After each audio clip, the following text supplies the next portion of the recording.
Hello, everyone. Thank you for joining. I'm sure some other people will be rolling in, but we will get started because I am not known for, for not talking for a long time. So we're going to use as much of this time as we can. I want to introduce my co-host and colleague, Chris here, who just I think set up what this what today is and how it fits into kind of the larger series we're working on. I like that James also has his nice New York soundscape behind him of fire hydrants and trucks and all those wonderful things. Absolutely. So welcome to Four Goes Outdoors. This is a series that we're trying to set up to talk about influencers, ambassadors, athletes, all of those things within the outdoor world.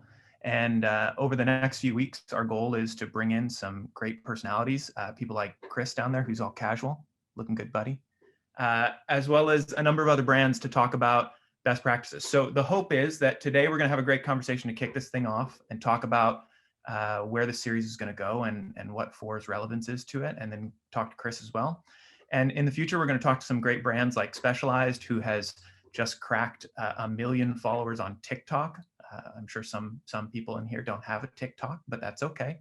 And as we move forward, we'll come around to some other conversations that we might do through Instagram Live and some other things to talk to ambassadors and athletes, folks like Colin Strickland and like Chris Burkard down there, about how to work from the ambassador's perspective as well. So that's kind of what we're going to do. Today, we're going to get kicked off with that, and we'll swing back around and we'll chat with Chris about some rules of how to work.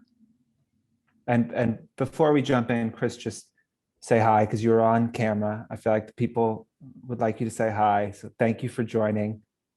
Oh, you're muted, but it's.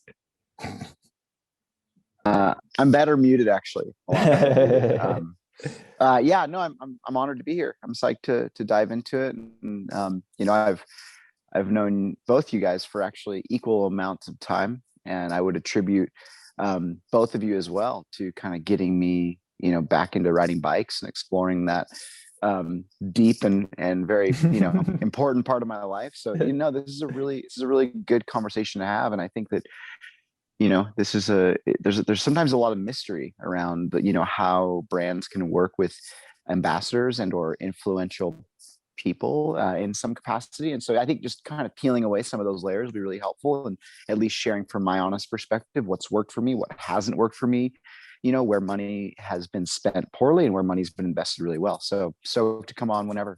Thanks, guys. Love that. Fantastic.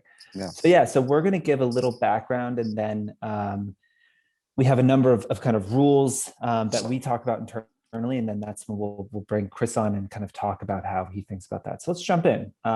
Some of you may not know first, like, what is Four? That's a company I started 8 years ago. We were the first influencer marketing platform in the world. We make money in a few different ways. We have a discovery platform that allows you to find and understand the following of influencers, work with them, reach out to them, report on what they're doing, search their content, all that good stuff. That's got 120,000 influencers on it, hundreds of brands who use it every day to execute their influencer strategies. We also have a managed services kind of agency model where we kind of end-to-end we'll handle everything for you. You give us money, we give you whatever you want, essentially. And we've paid out influencers over 35 million. I think by the end of this year, we would have paid influencers over $50 million in the last 5 or 6 years. Run over 2,500 of those campaigns. I think we have 90 live in the market this week. So we've gotten really, really good at that. And then we have a new platform, AMP. Some people here in the webinar are clients of. If so, thank you very much. That is, kind of officially coming out, and we'll make some more noise about it here in the next week or so.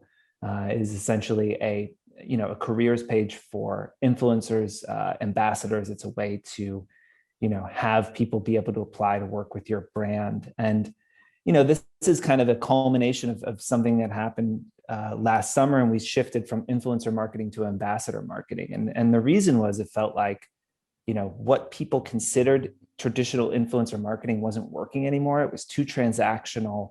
It was, too expensive. It didn't work that well. And we found this different path to, deeper relationships with these individuals, to working with people that, really have a legitimate love and care for your brand, to working with people that have, an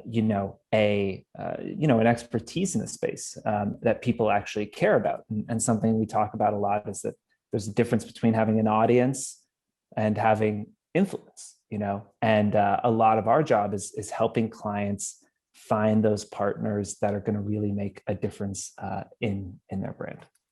And it goes back, a lot of it, to this idea of don't spend money on fake love. That look, you have great products, like the brands that are in here are incredible brands that people are passionate about. We shouldn't have to pay people to pretend to like them. We can pay partners that make a lot of sense, people like Chris, who can go out and evangelize your brand and show their large or smaller followings exactly what that product can do. But it should be rooted in deep understanding of that brand and that product, and a love and a passion for it, and an expertise in the space. And Chris joined us, started working with us back in August, I think, and Chris R. There's multiple Chris's. I'm in the sea of Chris's here. So Chris Reichert joined us back in August to start taking what we did and bringing it to the outdoor space. The outdoor industry is in a different place than the rest of our kind of traditional clients in beauty, fashion, lifestyle. We'll talk about that a bit later. But Chris has been helping us now since August to bring our products to that space. And I'll let him kind of introduce himself and say how we got to know each other. I always enjoy that part because when I come to New York, you make me wear a suit and use cloth napkins. And when you come to visit me and I see you in the real world, I make you not wash your hands and get dirty. So it's a good relationship. Absolutely. I've been in and around the outdoor industry for about 15 years. Most of my time was spent during a 10-year tenure with Specialized Bicycles, which is a massive bicycle brand. And I think, that's one of the places where James and I's history starts. This is one of the first pictures that we had together back in 2014. And this was a pretty interesting time. At this time, social media was small, right? In the outdoor industry and really everywhere, largely. And we were throwing a press launch. At the time, I was leading PR for Specialized. And in traditional PR styles of events, you bring out journalists to try your new product and to experience it and to see what you've been doing. And in the same press launch, I brought James Nord, who was a suit-wearing New Yorker who showed up, I think, in a flannel shirt, looking like he came from the beach, with no tan because he'd been in New York all winter, and came in and rode alongside the rest of the journalists. And the funny thing was, everybody kept coming up and asking, so who do you write for, James? And James would say, well, I have a blog. And James does. James had a blog on Tumblr that had gained a ton of following. And they'd say, okay, well, great. Well, you write a blog, but for who? And he'd say, no, it's for myself. And it was really this moment where I think we started to realize that the industry had changed, that a person who had a personality and who could build their own entertainment and bring people along on their journey had this opportunity to sit not just alongside, but potentially gain as much or more following as the press and the media. And so after this trip, we actually brought James and his brother Dylan back in to lead a project for us at Specialized, where we were launching a brand new bicycle. And at the time in 2014, this is where the craze of gravel was really starting to take major blows at one another. And brands that had been in the space, of course, you could ride a road bike or a mountain bike or anything you wanted on gravel. But at this time, no major brand had really taken one in. And so James and eight other people came out on a trip, and rather than send a press release to the media and tell them that the product that we had built was better for X, Y, and Z reason, instead, we just went and we did a trip. We rode 3 days. We rode from the headquarters of Specialized in Morgan Hill all the way up to Sonoma on dirt roads with crashes and falling and all of that fun stuff, and didn't tell the media. And instead, the media had to react. They saw all of a sudden over those days, we posted around 180 times that there was this new thing and it was in the world and people were using it and they had to react and guess. And I think this was something that was at the time very unique, a way of approaching launching a product into the space that nobody had really done yet. And I think what made that so impactful was not just that these were people that had their own followings on Instagram, but rather it was something around the idea that they were experts. They were people who their followers and the people who paid attention to them knew them as experts in that community. And when they rode this silly new gravel bike, didn't matter if it was better or worse, they were excited about the trip. I'll stop there, James. I'll let you go. That's fantastic. And you know, I know this industry well. I love it. I'm passionate about it. And I understand, you know, a lot of people might feel like, well, we don't want to work with influencers. We don't do that. That's not us. Or there are people at your company in management who say, yeah, we're not going to do that. We're not going to work with influencers. And, you know, I think that one, not all influencers are created equal. I often joke that, like, you know, if you looked at like take some terrible actor, I think I usually use Rob Schneider, which and if you said that like Rob Schneider is an actor, all actors are hacks, like that's not super fair, because inside of any profession there are people doing a really good job and there are people doing a job that's maybe less good. And I think that, like, when we find those voices that, you know, really can, do influence the way people think and the decisions that they make. And when you think about, you know, just how much attention is being spent on these platforms, it's just I think a place that you need to be in. And you see it in the industry as well. Chris, you want to talk about this? Yeah. Yeah. So yeah, I think that's it. You know, just like that last slide where it's, you know, two very extreme examples of I think what influence can be, and especially influence within, you know, the outdoor space. I think we need to anchor ourselves so much to authenticity. And if a person is not seen as knowing what that product is or what it's about, you lose all of your credibility instantly. And I think, you know, Colin here is a great example. For those of you that don't know the person on the screen, that's Colin Strickland. You know, Colin for a lot of his life was an environmental scientist, and then in his, you know, mid-20s realized all of a sudden he had the horsepower of a tank and could ride a bike pretty well. And he rose very quickly, winning some races and doing all sorts of things like that. And ultimately got to this point where, as a privateer athlete, bringing in his own sponsors and creating his own influence and telling his own story, he had picked up the attention of one of the big league teams. So we in cycling world, for those of you from the bike planet, you get it. That's called the World Tour, but consider that the major leagues. He got a ticket to the big show. And that's what you dream of. Like, that's when you are a bike rider, you're just like, that's what I want to do in life. I want to go to the big show. And Colin turned it down. Instead of going to race Paris-Roubaix and all those big things, he said, you know what? I've built this great coalition around doing the things that I want to do and about being able to race the events and the things that I want to do.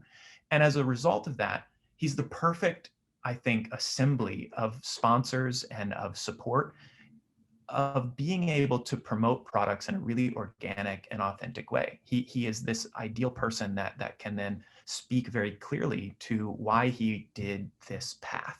I think that makes a ton of sense there. I think, James, on the next slide, when we start to maybe think about what is the space of the ambassador like landscape in the outdoor world, I know, you know, again, from my experience of working within the outdoor industry, we are we're just stuck. Like, it's everything that you launch, you got to like talk about your history, and man, we love a good old timeline. And I do totally see the irony that James and I just gave a timeline, but at the same time, it's, you know, this idea that a lot of times we don't want to innovate in the outdoor space or try something new or try TikTok or try any of these new platforms because it's outside of our comfort zone. And I think that's one thing that, you know, James has really kind of tried to get me to do more often. And I think you can probably speak to that too, James. Yeah, and I think that we'll talk a bit about, I think, why I think this is so important. But I think that the Colin example or Lachlan in cycling is just an example of like, this is happening. Like the train is out of the station, and this is the conversation we had with, our more traditional beauty, fashion, lifestyle clients years ago, where they're like, oh, we don't do influencers. And it's just like, well, that like the world has changed, and it's not going back. And I think that like you have to start to invest and understand, understand how to work with these people and find the ones that really get you excited, like Chris Burkard, who we'll be talking to later. And I think, as we look at the way our clients, in our more traditional businesses, look at their like ambassador stack. They've got their celebrities, their macro influencers, their mid tiers, their micros, their customers.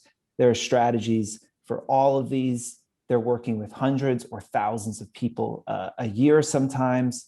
And this is, become, a big part of their spend, and a big part of their focus is on this stack. And if I look at where, the outdoor world is, it's kind of in like, we've got athletes, and then we've got athletes, and then we've got some other athletes in there. And then there's a couple more athletes.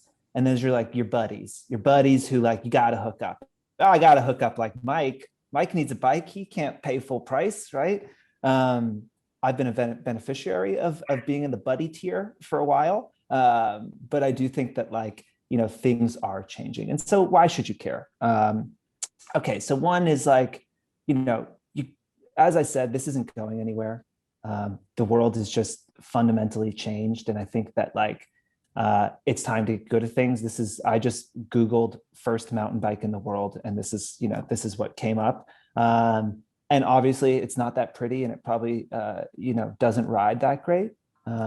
But you have to start somewhere. And I think that for any brand, the first thing you did probably sucked pretty bad. The first ad you made, the first product you made. I remember Rafa's first products. They're nothing like Rafa's products are today, right? And it's through iteration and experimentation that we get better. And so starting to experiment here, doing TikTok, hosting a talk on Clubhouse, working with influencers, building an ambassador program, these things are important because they're the future, and because by doing them, we get better at them. Next is meeting your customers where they are. This is where brand discovery is happening. Period, end of story. This is where it's happening. And certainly moving forward, where it's going to continue to happen. And advertising is simply, advertising dollars simply follow attention. Wherever people are paying attention is where advertisers spend money.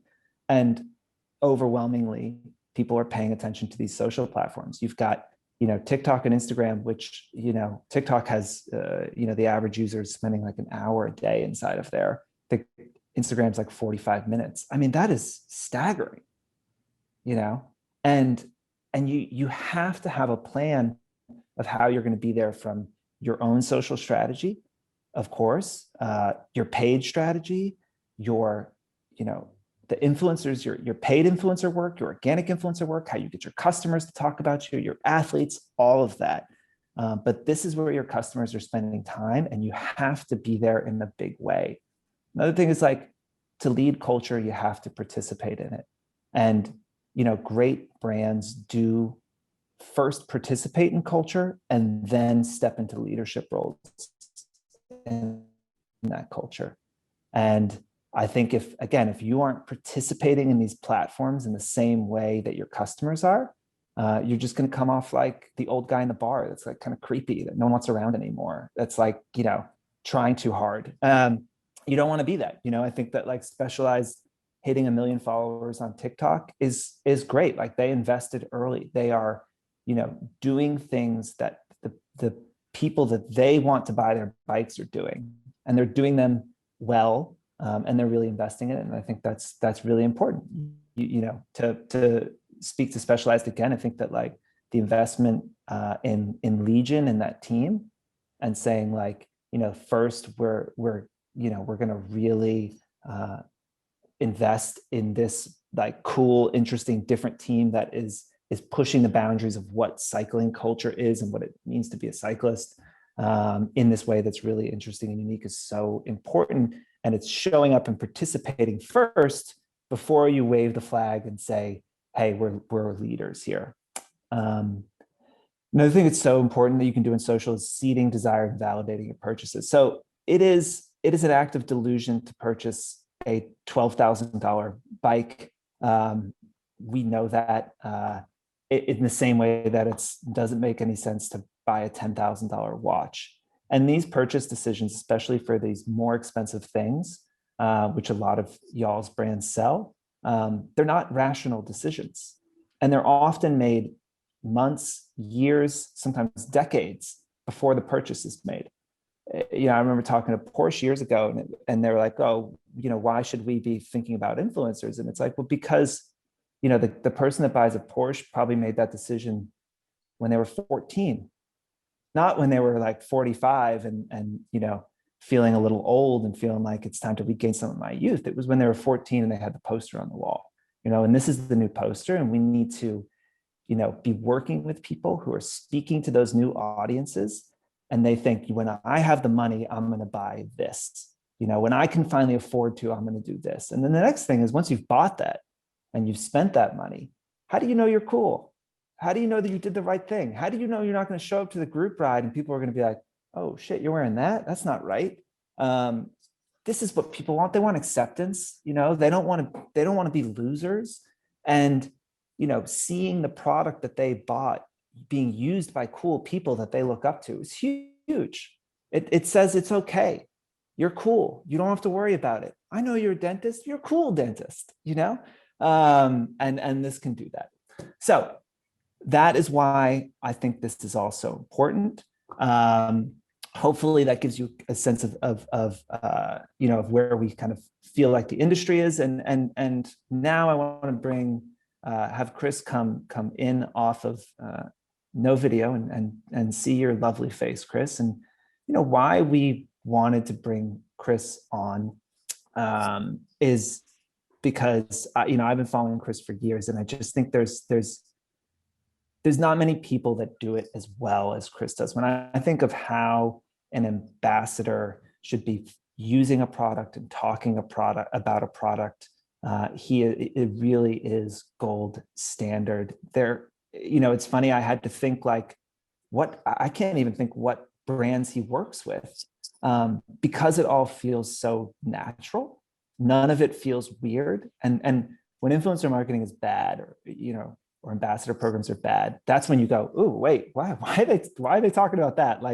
The day Chris Burkard's pitching me life insurance, I'll be like, okay, maybe that doesn't make a lot of sense. But everything he does makes so much sense, and he's worked with some of the biggest and kind of coolest brands in the world, and he's done it in a way that makes sense for him and makes sense for his audience, and is obviously also a freakishly talented guy, which is nice for him, but really excited to have Chris join. Thank you, sir. Yeah, absolutely. Maybe start by, you didn't start as an Instagrammer, No. I'm assuming, and start with maybe a little background on just how you came to kind of understand that this platform is important for you.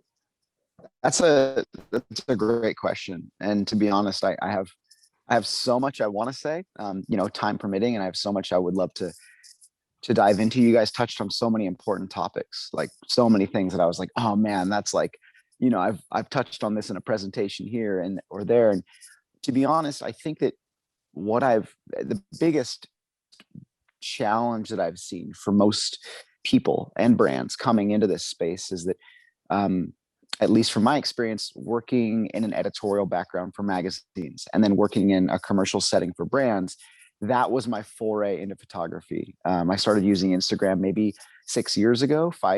I've been 12, 13, something like that. And I've been a commercial photographer and an expedition photographer for since I was 19 years old. So roughly 15 years doing this. And I think the thing for me, that the difference here is the understanding that when I would go out and pitch an article to the magazine, to my editors, or I would pitch a film, all I was thinking about from day one was like, I have no value except for what I create.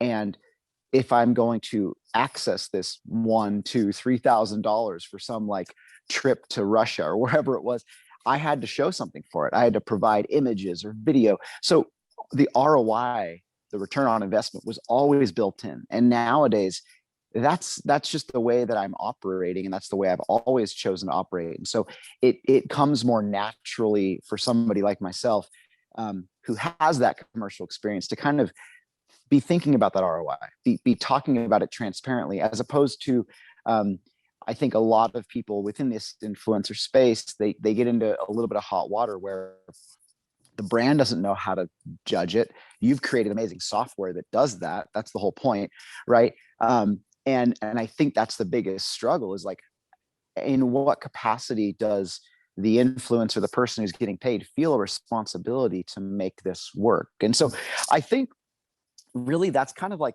at least for me, like the kickoff point of any good conversation is like, how do you assess that value? How do you make that value, actually valuable, and educatable? And that's where it becomes really challenging. And I the greatest compliment I think I've gotten all year was that you don't know the brands that I'm like, promoting or selling or advocating for. And I think this is kind of like where there has to be some restructuring in some capacity. I don't ever approach this space as like, I'm an athlete and these are the 5 brands that I stand for. I approach this space in the sense that people value my opinion because I've used it all and I've tested it all, and this is what I trust my life to. And I think for any person who is an influencer, who's not racing on the pro circuit, who's not surfing on the world tour, who's whatever, you want unbiased opinion.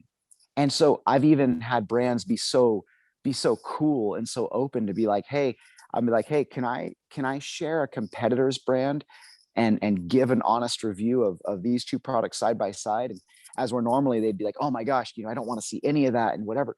It's so authentic to be able to do that and speak about products in a really, really real and raw way. Yeah.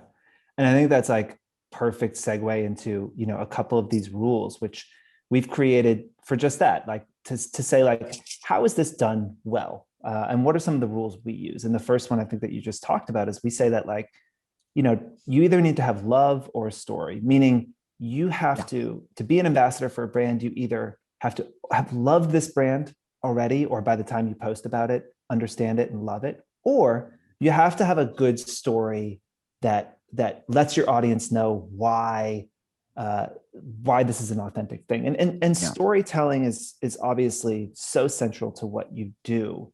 And I'm interested, how you think about a question I had just selfishly is like, are you thinking of stories and then plugging in brands that make sense? Or are you thinking of, are you getting a brand and then thinking, okay, I've got a way to show how this can be great?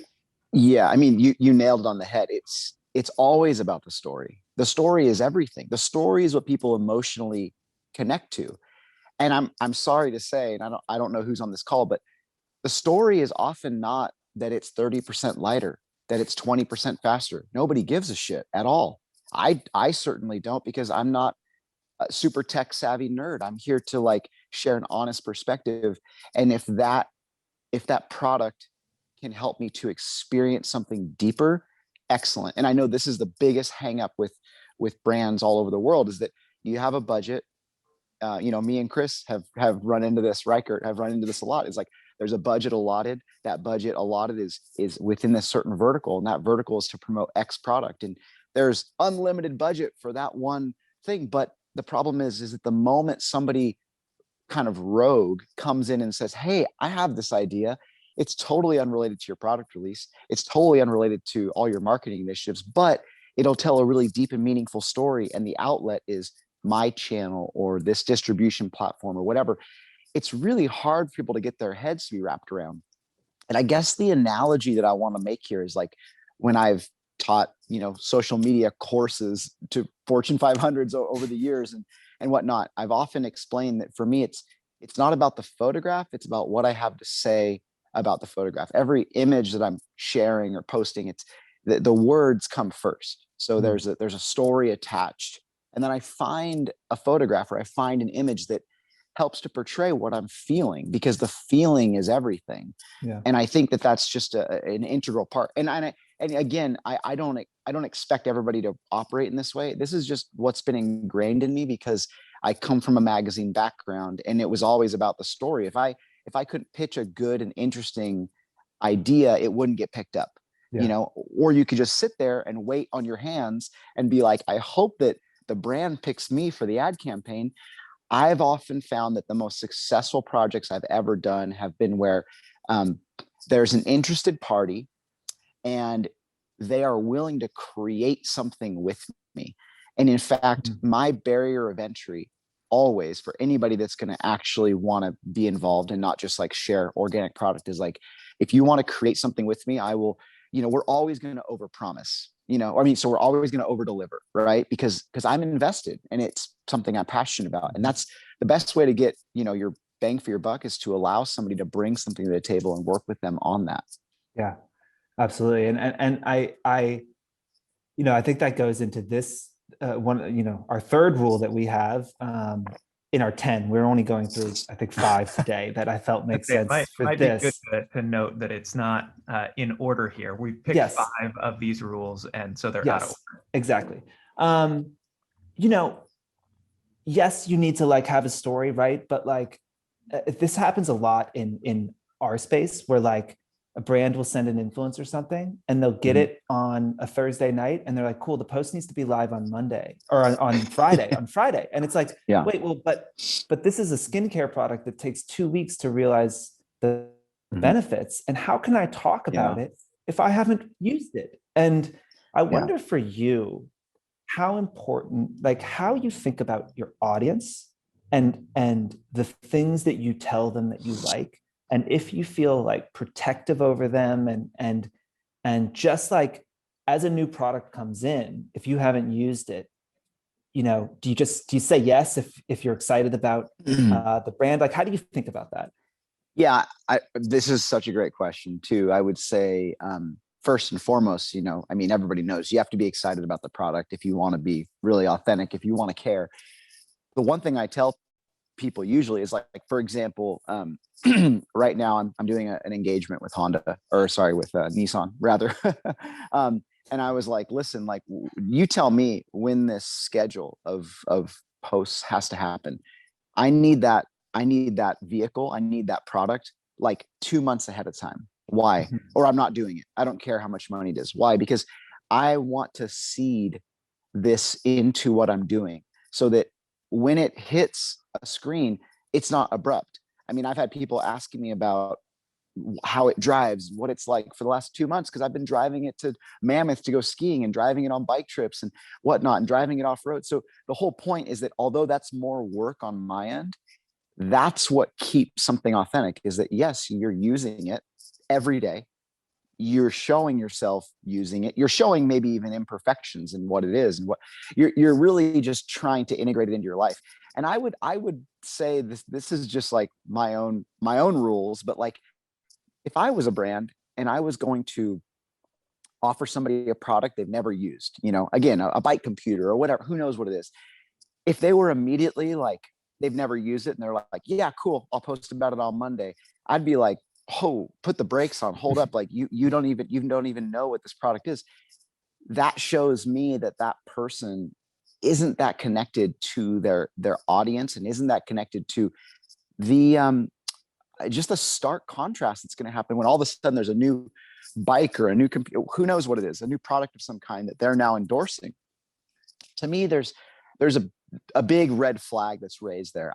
For me, it's always about that slow sell. And I take into consideration that there's concern around working with new brands because of how it might make me look based upon jumping from ship to ship. I usually try to have like a 3-month buffer between anything that might be remotely competitive. Sometimes, as with major car brands, there's a 6-month to 1 year to 2 year thing before doing something for Toyota or Dodge or whoever that is, because they understand, and most brands should understand, that like there needs to be some fall off time there. Right. And I think that's like, I mean, one, you're just absolutely slaying this. And I want to tell the people that like, as we go through this, like Chris hasn't seen these slides or rules, and he's just like absolutely laying it up for me, which I really, really appreciate. Yeah. But I think that like, you know, you talk about authenticity gets kicked around so much. And Yeah, and it's the worst. It's the worst word. If you take it back one step, right? Authenticity is rooted in honesty. And Yeah. I think that's where, you know, why we switched to ambassador marketing from influencer, was that when you see an influencer say, hey, this is my absolute favorite coffee machine, I love it, you should buy it. And then a week later, there's, you know, they're filming in their kitchen and there's another coffee machine. And you're just like, wait, you just told me you loved this thing, which was obviously bullshit. And I think that's like so hard to do as an influencer, because you could make much more money if you just didn't build those buffers in, right? If you just I mean, but that's the hard thing. This is where I also, these rules are critical, but it's also hard because my business is not rooted in purely, influencer work. My business is rooted in commercial photography and storytelling, but you're absolutely spot on. I could make hundreds of thousands of dollars more if I took every job that came to me and I was hawking, face lotion and skin cream and whatever hair product Chris Reichert uses or whatever, stuff like that. So, but I agree. But that's the thing, is that how long would that last? How long would it last to be just sharing random items? And I agree. Like to me, the most cringy thing is like the unboxing. Shoot an unboxing video. I'm like, because I'm gonna be stoked on it when I've never used it. And I get that's great. And my kids love unboxing videos of toys. Like it's cool. But you have to know your market. And you have to know your audience. And I think that this, to me, this is like the bottleneck right here, right? Is and I don't want to offend anybody, but because I'm sure it has in the past. But the reality is you have somebody, maybe sitting behind a cubicle at a desk, or now they're at home, whatever. And they're kind of thinking, they're on the creative team or the marketing team, and they're thinking about, how to bring this person in and make them work with our product and with our brand. And then they give them the creative brief with no openness and no dialogue back and forth as to how their audience might interpret it, their audience might take it. The most this is like golden rule. The most singularly effective way to work with an is to use as a census for what their audience cares about and what their question. If you never probe that question, I think you kind of lose the opportunity to do some incredible groundwork within what they're capable of and how you could work with them naturally and organically and in a real way. To me, that's just like such a lost opportunity. And the bigger brands who really have budget behind they get it. The first thing they want to know is like, they don't just want to look at your analytics. They want to know like, what are people talking about in your direct messages? What kind of feedback are you getting when you do share something? Can you offload with us and talk to us about, what you heard, what, and this is the thing, is people are just afraid of criticism, right? But who better to help share the general public's honest opinion than the person who's promoting it? Absolutely. Chris, maybe that's another quick thing to touch on just while we're on that part of the topic there. I think you've always done such a great job of not doing an unboxing, but rather you engage with the product in a way that is connected to your trips, your expeditions, wherever you're going. And so like when you do that, like how much engagement are you then taking with your community beyond that? And maybe that can speak a little bit to like the extra added over delivering value. Yeah, and that's a great question, Chris. I think that one thing to kind of like caveat that is like, it's that extra added engagement that creates a healthy social media channel or healthy growth. And I'm just going to like sidebar here and say that like all social media is a glorified texting platform. People want to communicate and they want to be heard.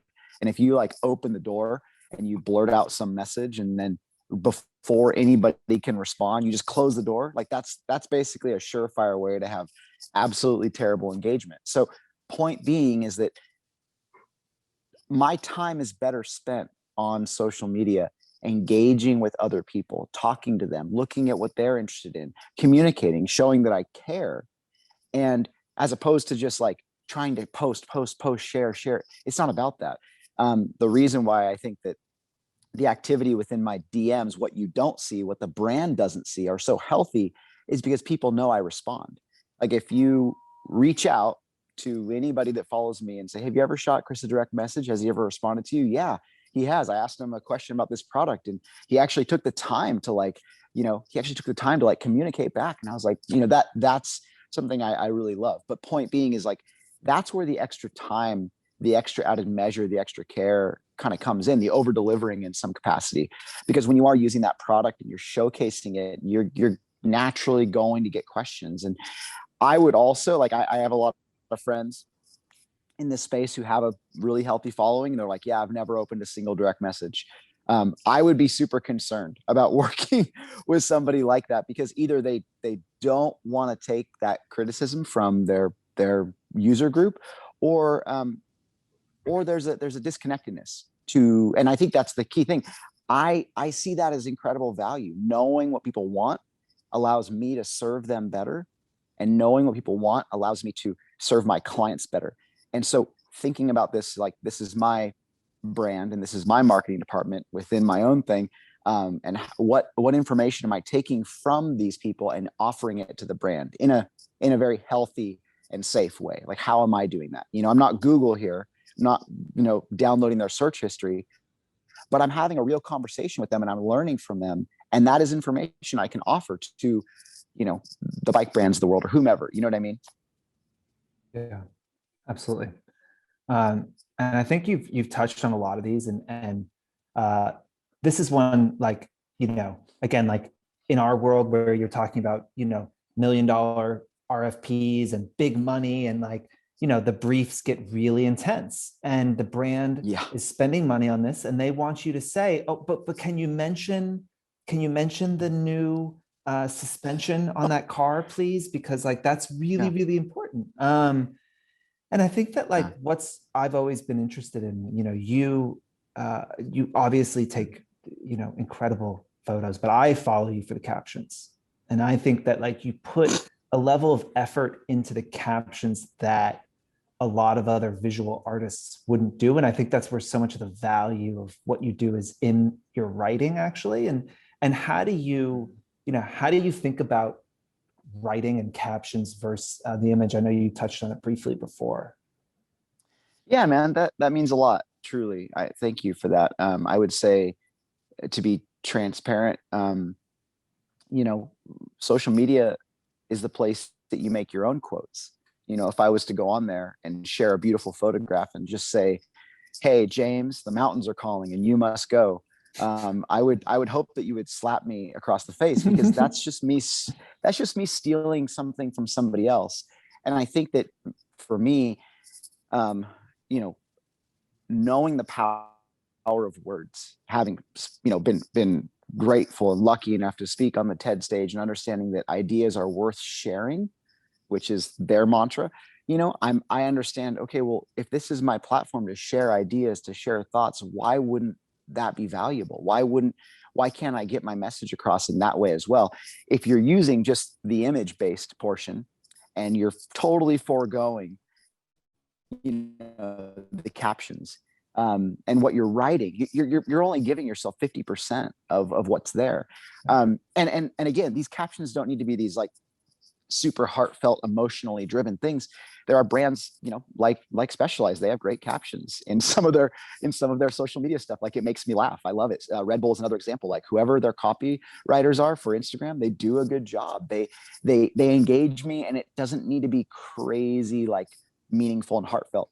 But I would just say in general, like I have this full, kind of social media presentation I've done in the past, and to kind of break it down, what I've realized is that I'm speaking to 3 different audiences, right? And without visual aids, this can kind of get not super cool. But basically what I'm saying is like, yeah, I'll do my best hand gestures. I'm speaking to 3 audiences, and I know that because I've been able to kind of, take in these demographics and people I've spoken to, and realize that there's people who want to do what I do. There's people that want to know more about me as a person, and there's people that want to just have an escape from their 9 to 5 and whatever, just a visual escape. So when I'm writing something, and this is important, I mean, every brand does this. They have, you have your little like, this is Joe, he's 28, he rides this bike, he's our, so I have the same thing. Like, I'm speaking to one of these 3 people. And every time I write something or share something, I'm serving one of those people. I might be sharing again. And this is what's nice is like, I like riding bikes. Some people want to know how I do what I do. And so I will serve that audience by giving them more technical information so that the barrier of entry is lessened. And then there's people who want to know more about me as a person. What drives me emotionally to ride a bike? Oh, that's this thing. That's the storytelling. That's this insightful thing. And then there's somebody who just wants a beautiful photograph to kind of escape for a little bit. And that's just something that might be like a whimsical caption that's super simple, and a photograph that's visually stunning. So knowing that audience is crucial. And I would say that, to be honest, it's not like you're speaking to 40 different people. You really are speaking to usually 1 or 2 or 3 different types of people. Yeah. And I think it's for brands, it's why it's so important to give that influencer the space to do what they want. In the way when we think about briefs, we think about them like a fence or like bumpers in a bowling alley. It's supposed to keep you on track, and then let the creative who you're hiring do what they're going to do, which is talk to their audience in the way they feel like is the best way to sell what they're making. Totally. And I would be so shocked to see what would happen if all of a sudden people felt empowered to do that.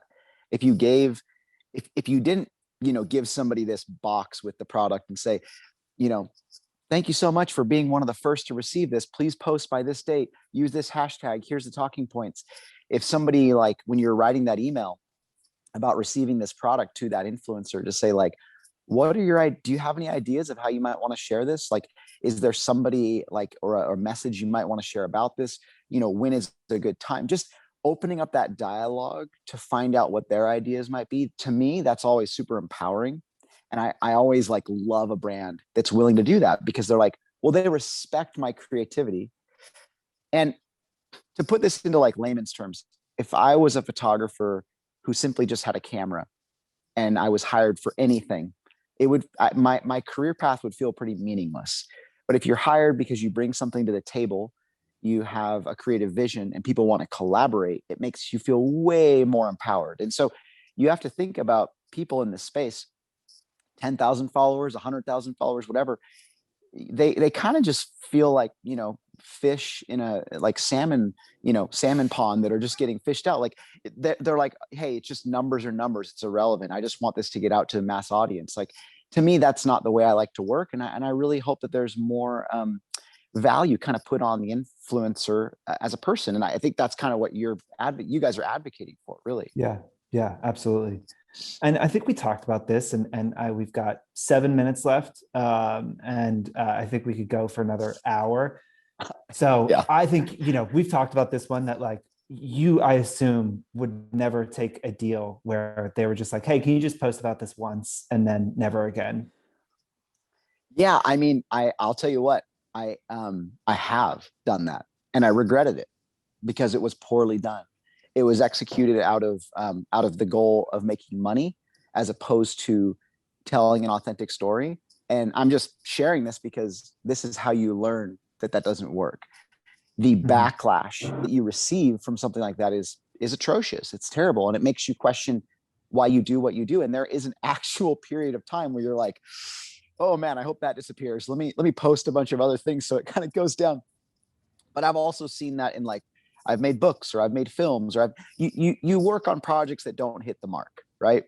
And I think sometimes it's ego driven, sometimes it's money driven. So this is kind of why it's important for me to understand, what is my ethos, what is my mission statement.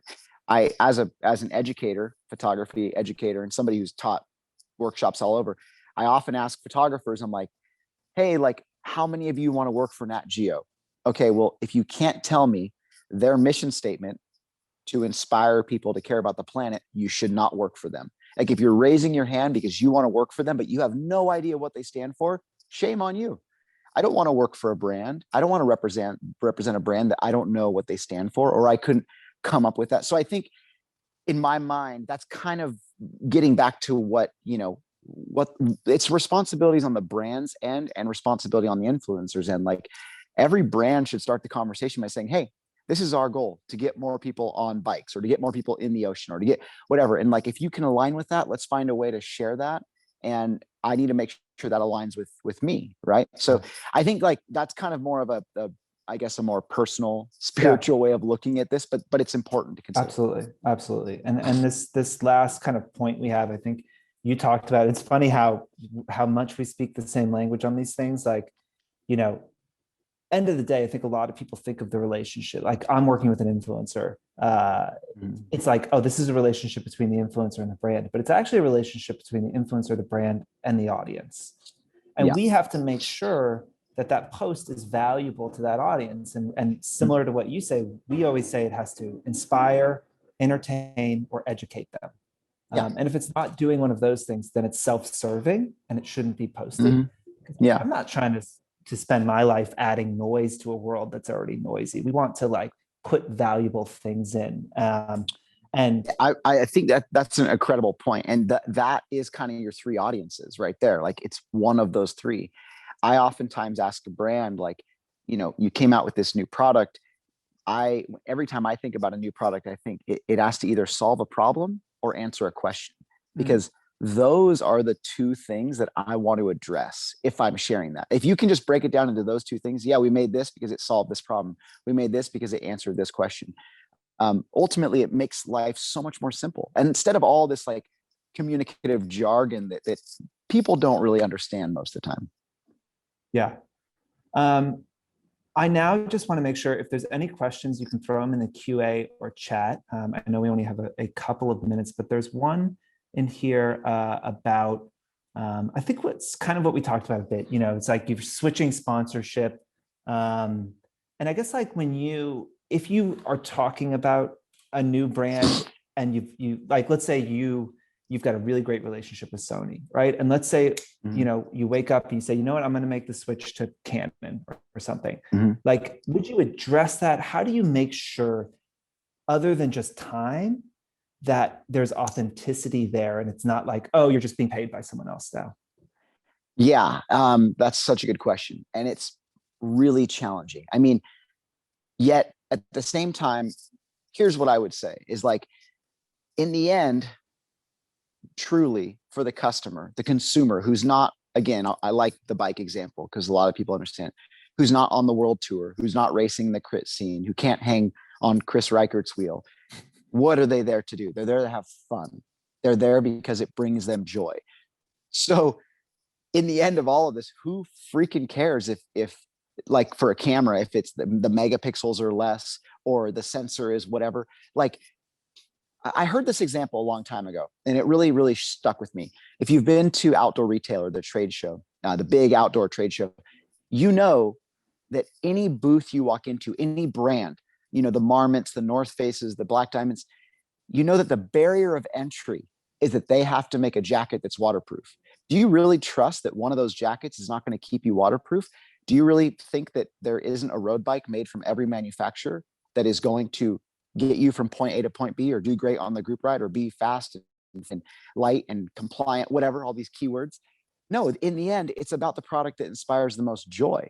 The product that inspires the most joy is usually the one that you feel the most supported in telling a story with. So if I made a switch from a camera manufacturer, I would personally be bummed because I know I love the quality of certain brands.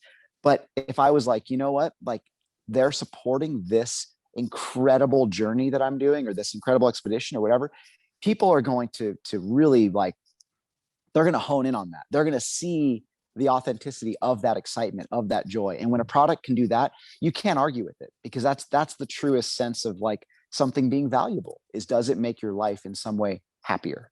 Yeah, I think that's a beautiful way to end.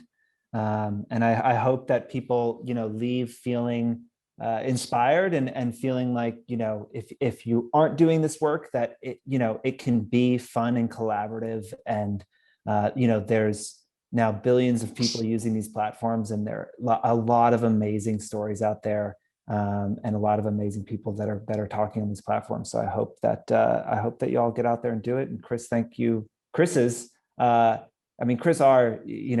to be here, so he kind of has to. But Chris, thank you so much for joining and taking the time. I really appreciate it. And this will be recorded, and we'll send the link around to anyone if you want to share it in your company. And if you feel inspired to give FOR money and you say, I just have to be a client of FOR, I am ready.